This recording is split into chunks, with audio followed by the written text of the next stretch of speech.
This video is for my Algebra 1 class.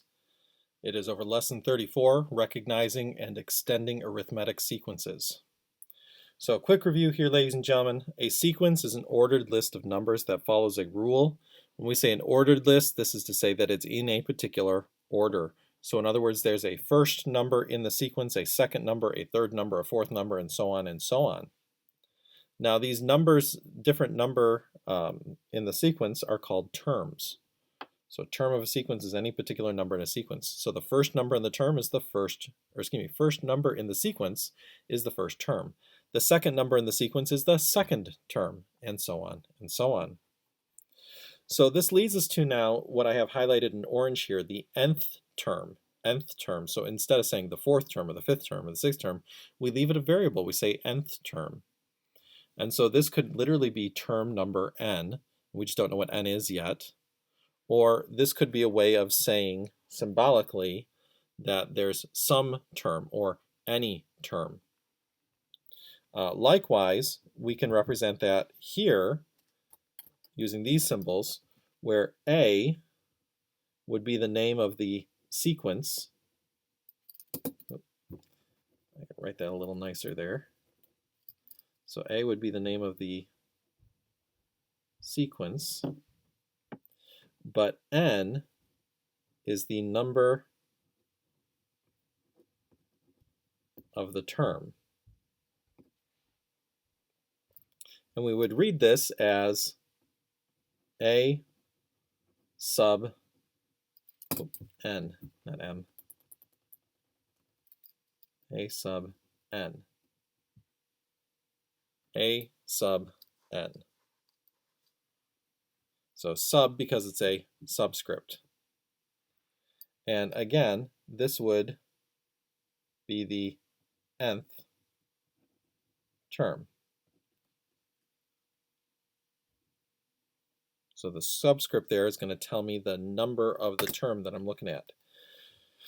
So by way of example, if I had a sub 1, so if instead of just leaving it n, if I actually put a number in like 1, so this would become the, well, not the 1th term, but instead, we're going to say that properly, it'd become the first term.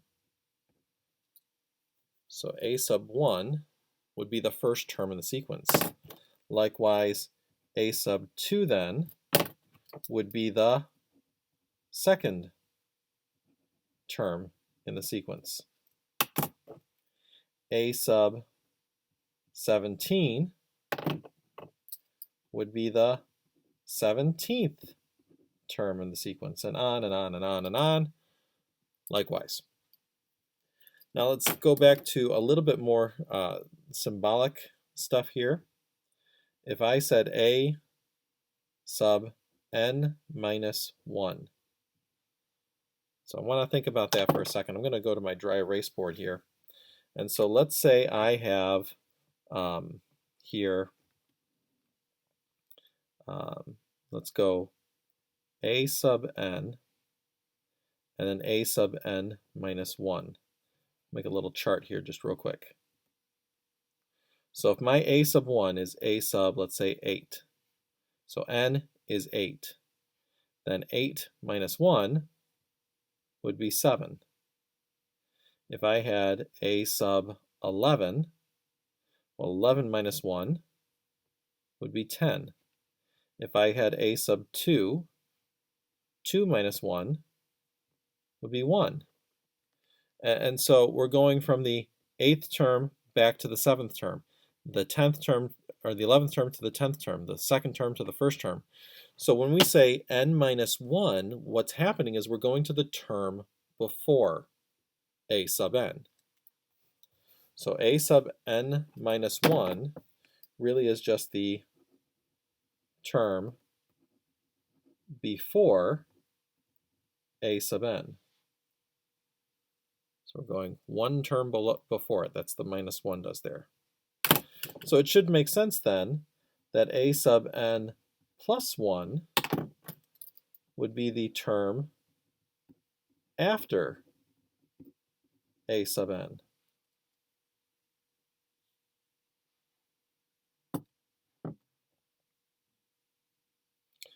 So just to connect these ideas here, go ahead and pull out your orange again, and we're going to kind of make a box around these.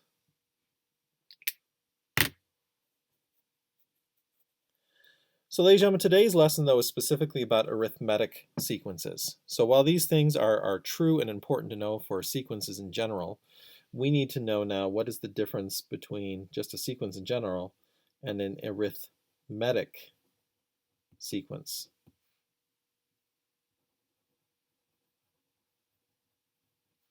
And an arithmetic sequence is a sequence, obviously, hence the name, sequence. It's a sequence where there is a constant difference between consecutive just means one after the other, consecutive terms. So constant difference, we're going to subtract and we're going to keep getting the same thing. And so it's important though to understand the order of this. And by the way, yellow here, this is a vocab term.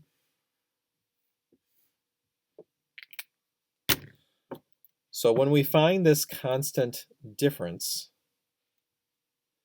that's usually represented by the letter D.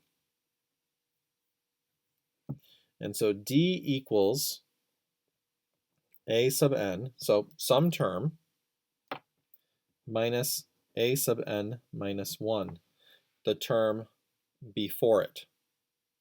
So it's always going to be a later term minus the term before it. And this will always be the same value in arithmetic sequence.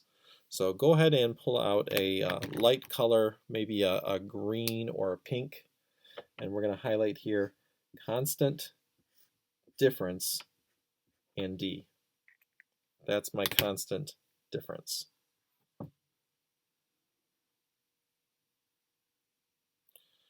So ladies and gentlemen, with a constant difference, let's take a look at a few sequences here and see if we can identify an arithmetic sequence.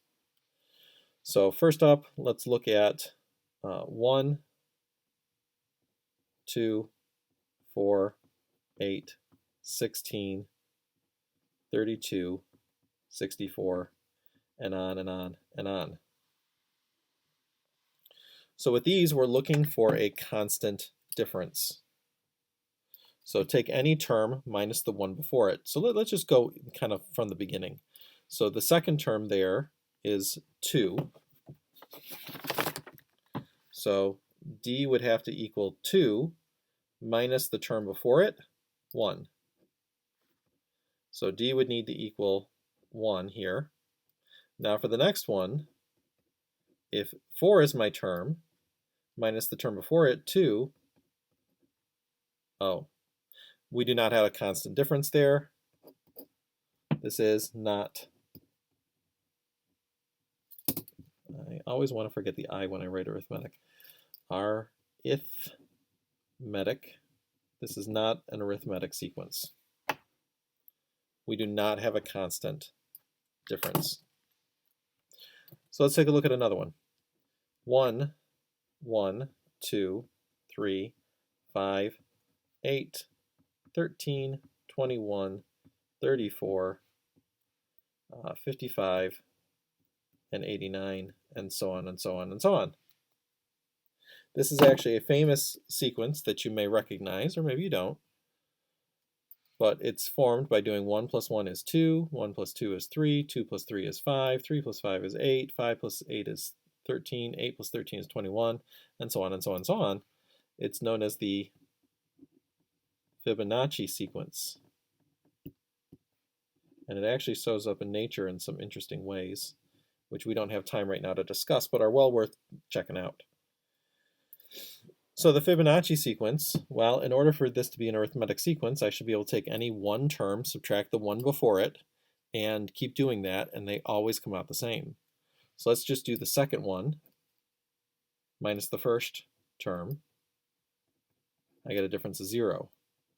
Well, obviously the second time I do this third term minus the term before it, again, not arithmetic. Fibonacci sequence is not an arithmetic sequence. So let's say for our next one we have 1, 4, 7, 10, 13, 16, 19, 22, and 25, and on and on and on. So this time, let's try again. D then would be the second term minus the first term, which is 3. The third term minus the second term, which is 3. The fourth term minus the third term, which is 3. And we need to keep going and keep checking. So 10 minus 7 is 3, 13 minus 10 is 3, 16 minus 13 is 3, 19 minus 16 is 3, 22 minus 19 is 3, 25 minus 22 is 3. It just keeps coming out 3, 3, 3, 3, 3, 3, 3 every single time. We do need to think through all those. Notice I'm putting that in red pen. You do need to think through all that. And if you can find that, then you can say, yes, this is arithmetic, and the constant difference is 3. Now, if this is an arithmetic sequence, then we may want to represent that using a formula or an equation. So,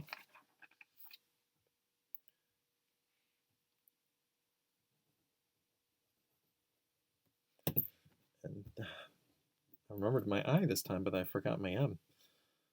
Arithmetic formulas.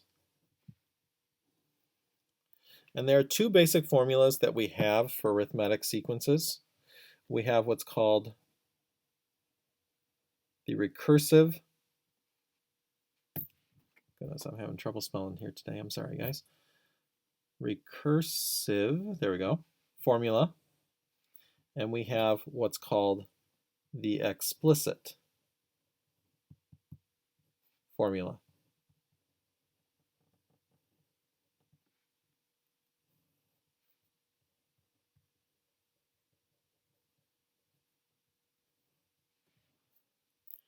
Now, if we go back to the front here real quick for a second, we discovered that this one, let's give that a good check, checks out. We have a constant difference of D. This is arithmetic. So you'll notice, though, this constant difference, 1 plus 3 is 4.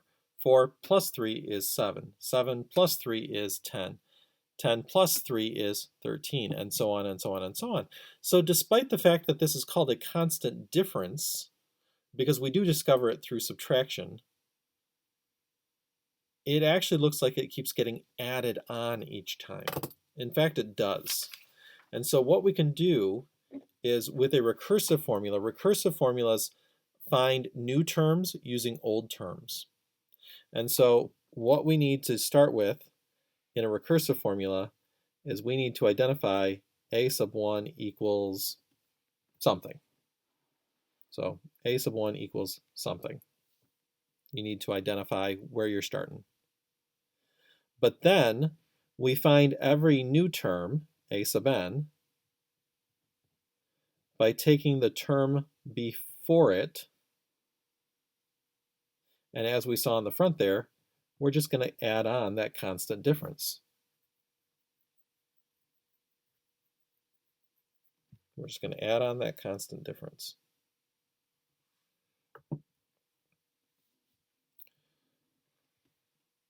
So, for the explicit formula, though, it's a little different.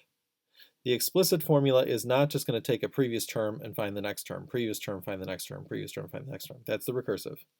The explicit formula allows us to jump ahead to any term we want. So if we consider what's happening in this sequence from the front, 1, 4, 7, 10, 13, is we are taking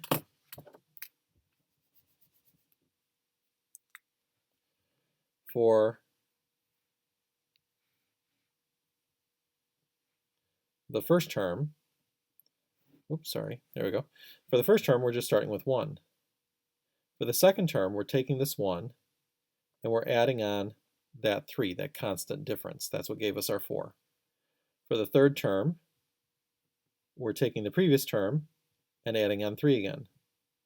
For the fourth term, we're taking this and adding on 3 again.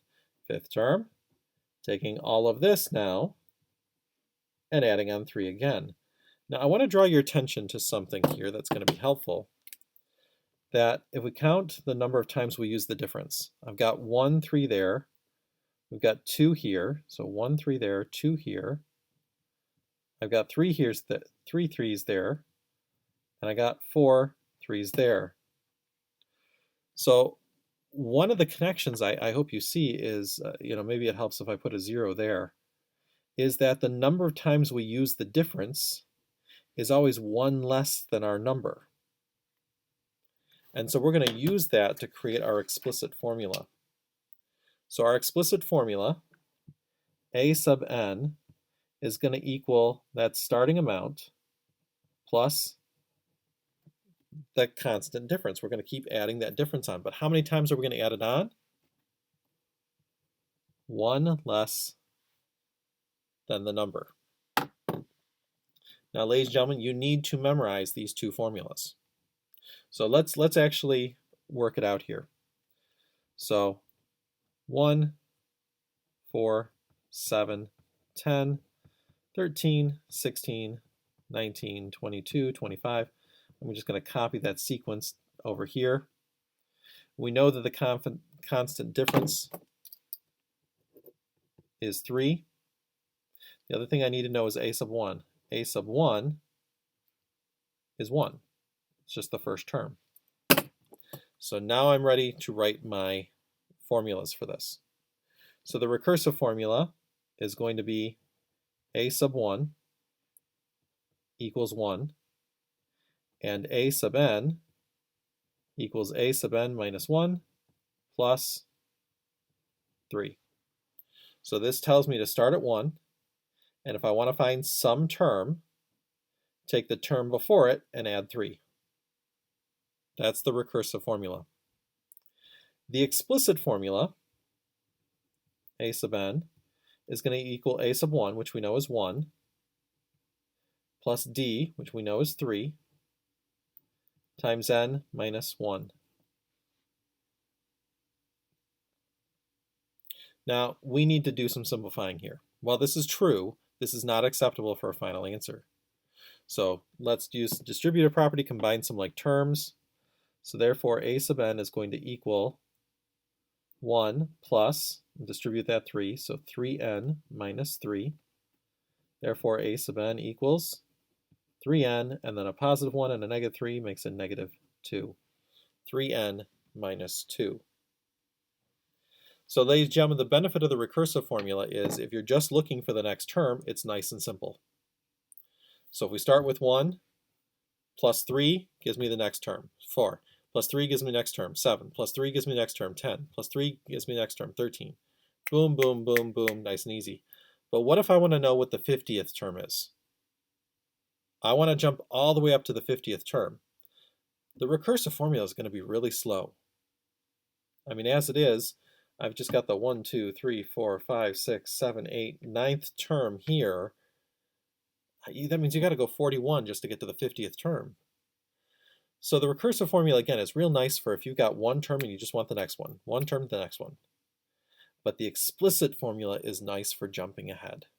If I want the 50th term here, a sub 50 is just going to be 3 times 50, so that's 150, minus 2, so 148. So to work this out, if I know a sub 1, then a sub 2 equals a sub 1 plus 3. In other words, 1 plus 3,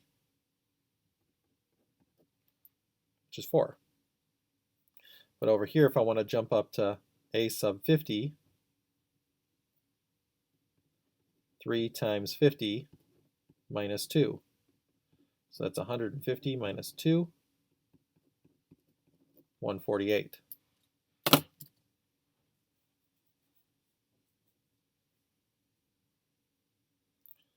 All right, ladies and gentlemen. So if I have another sequence here, let's do 2, 4, 6, 8, 10, 12, and on and on and on. First up, is this an arithmetic sequence? If it is, it should have a constant difference. So any term minus the term before it. So the second term minus the term before it, that equals 2. Okay. The 6 minus the term before it is also 2. The 8 minus the term before it is 2. The 10 minus the term before it is 2. And then finally, the 12 minus the term before it is 2. So do we have a constant difference here? Absolutely we do. So on the homework, I would like to see you take at least one of these. I don't really care which one you have, and just show how you got that. So maybe we take the 8 minus 6 and make it 2. So D is 2 here. So my recursive formula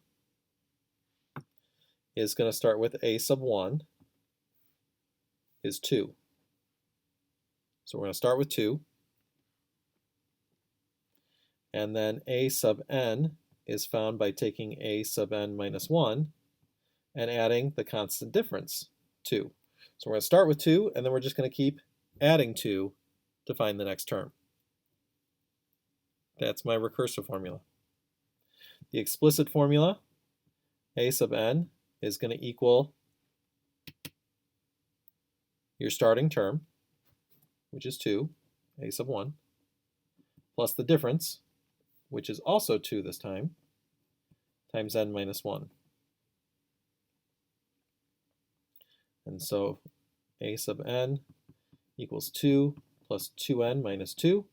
Combine like terms, and really it should be no surprise that this really simplifies down to just A sub n equals 2n. So we have the 1, 2, 3, 4, 5, 6th term. So in this case, if I wanted to find A sub 7, A sub 7 would equal A sub 6 plus 2. And of course, A sub 6 is 12. So A sub 7 is 14. If we were to use the explicit formula on this, A sub 7 would be 2 times 7, which is 14.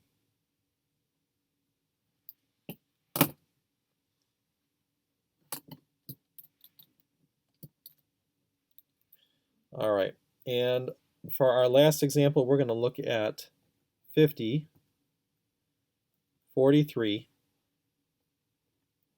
36, 29, 22, 15, 8, 1, negative 6, and on and on and on.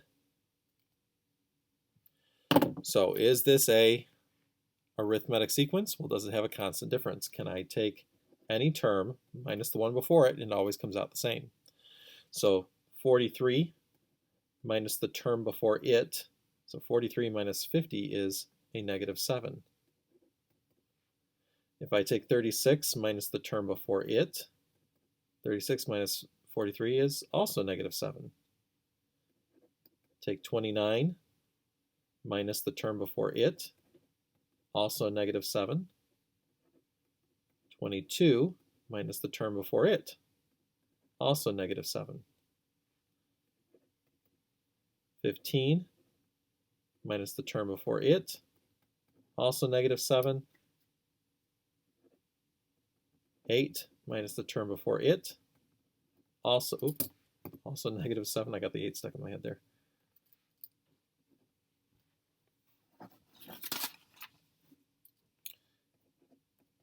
And then the 1 minus the term before it is negative 7. And just for good measure, a -6 minus the term before it, -7. So is this arithmetic? Yes, it is. So choose one of these for your work. I might choose 22 minus 29, seems easy to me. So D is a -7. They all come out as -7. So my recursive formula, remember, always starts with a sub 1. So in this case, a sub 1 says 50. So start at 50, and then what are we doing here? Well, a sub n equals a sub n minus 1 plus d. Well, this time d is negative. And since d is negative, it means that we're really subtracting. So start at 50, and then this tells us to take each term before, subtract 7 to find the new term. So 50 minus 7 will give me the next term. Minus 7 from that gives me the term after. Minus 7, next term, minus 7, next term, minus 7, next term, and on and on and on and on. And then finally, if I want the explicit formula, a sub n will equal a sub 1, the first term, which is 50, plus d, or in this case, minus 7, because it's a negative, times n minus 1. Now, ladies and gentlemen, remember when you distribute here, we're distributing a -7. So a sub n equals 50 minus 7n, but a -7 times a -1 makes a plus 7. So when I combine like terms, I like to put my variable term first. So I'm going to put my -7n first, plus 57. And there's my explicit formula. And that, ladies and gentlemen, is the end of this lesson.